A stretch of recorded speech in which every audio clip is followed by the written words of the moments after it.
Good day. In this video, I'd like to talk about the summary analysis page, which is the result of the Occulus analysis. And you can see a number of elements. The degree of qualification is a measure of the quality and the amount of information you have that directly impacts whether or not you're going to win the deal. And there's an equivalent degree of qualification for timing. The confidence factor, which looks at a number of different elements within the Occulus analysis, including the degree of qualification, is the confidence you could have of winning the deal if the prospect made a decision today. And you'll notice on this particular one, the confidence factor is only 52%. Probably not going to win it.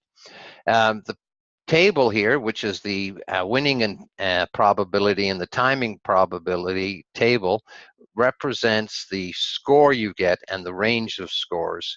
And the winning and timing chart is a graph of this table. And we'll go into that in a little more detail. The detailed SWOT analysis, which is a very important chart in Occulus. I'm not going to look at this in this particular video. There will be a separate video on it because we're going to go into a little more depth. So the first thing to do is look at the probability table.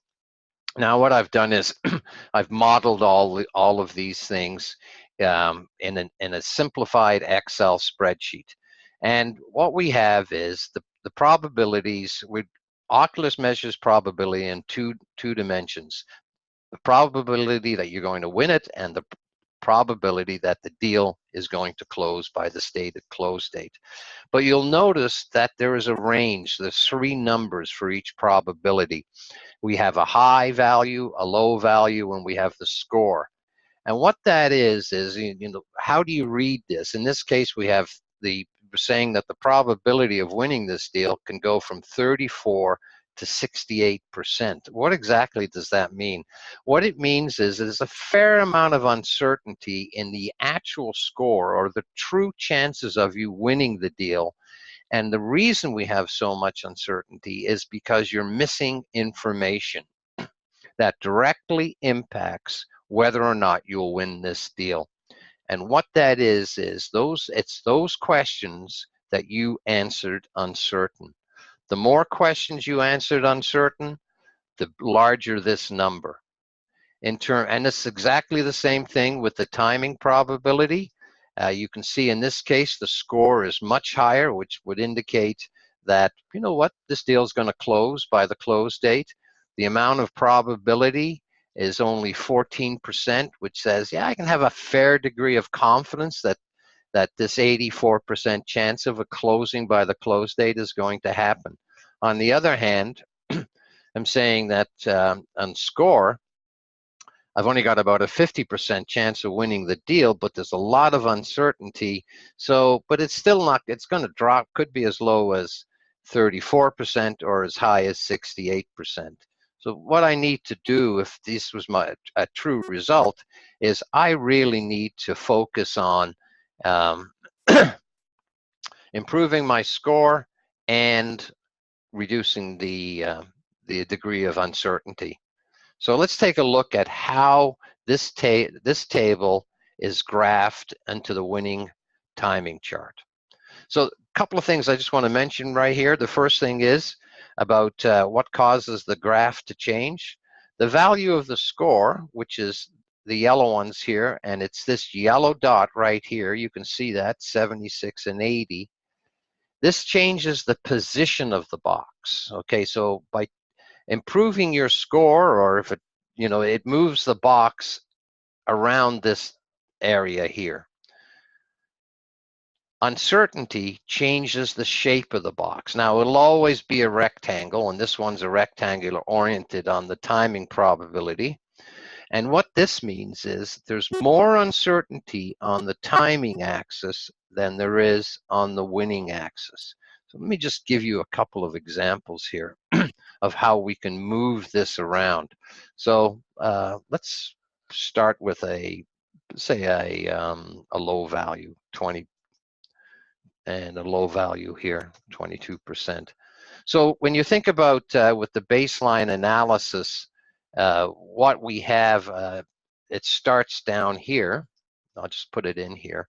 And now you'll notice that it doesn't go below 0. And that's because you can't have a negative percentage. It's meaningless in terms of an event happening. So the objective is to increase our score. Let's just jump it up a little bit, and you can see the shape of the box hasn't changed, but it's moved. Let's move this over here, let's say at 20%. And you can see here that, again, let me just change this a little. So it's moving it this way. So if we want to look at a deal, let me just put this into kind of the center of this graph area here. And let's look at such things as uncertainty.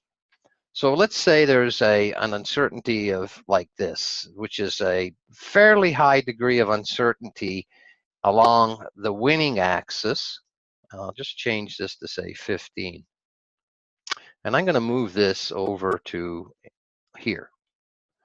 So what this would say is that if you look at the horizontal axis, the timing axis, we have a score of 88% and a range of 81% to 96%.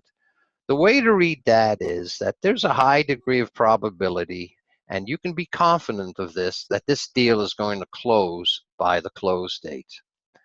On the other hand, in terms of you winning it, first of all, you've only got a 55% chance of winning it, which is not great, but there's a lot of uncertainty in that. And that uncertainty, let me just make it a little bit bigger here. I'm going to go a little higher. So what you see here is that this has a lot of uncertainty in your probability of winning. It says that your chances of winning it are 55%, but they could actually range from a low of 18% to a high of 93%. So there's the low at 18%, and there's the high at 93%. So it's not clear if you're going to win this deal. What you have to do is decrease the amount of uncertainty by changing uncertain answers to a yes or a no, preferably a yes because it has a positive impact. So let's change this to 60 and improve the score, which moves the whole thing up. So let's go to here, move it up a little bit more, and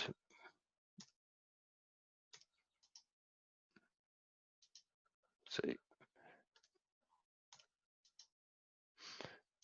get it down to, and this is where we want it to be. We want it to be in this area up here, which says that, gee whiz, there's a high degree of probability that I'm going to win it. There's a high degree of probability that it's going to close on time, and because the uncertainty, the amount of uncertainty or the degree of qualification on both those axes is high, I should forecast this as a commit. But what does a deal look like that's going to slip? So let me just put this to 50%. So here's a deal that you're going to win, but it's not going to close by the close date. So it's going to slip out of the quarter. And another way this is definitely going to slip out of the quarter because it's well qualified on that axis. So let me increase the degree of qualification here to say 65%. And this one here it could close this quarter as indicated by the 83%, or it could not, as indicated by the 18%. So in this one, you've got a lot of uncertainty on the timing axis, and what you have to do is go and get the information and confirm and validate the close date. It has to be real. So that's what it looks like, and I hope that's given you additional insight. It's a very useful chart, and remember, you want the yellow dot to move in this direction, and you want the uncertainty box to shrink. Thanks very much for your time. Bye for now.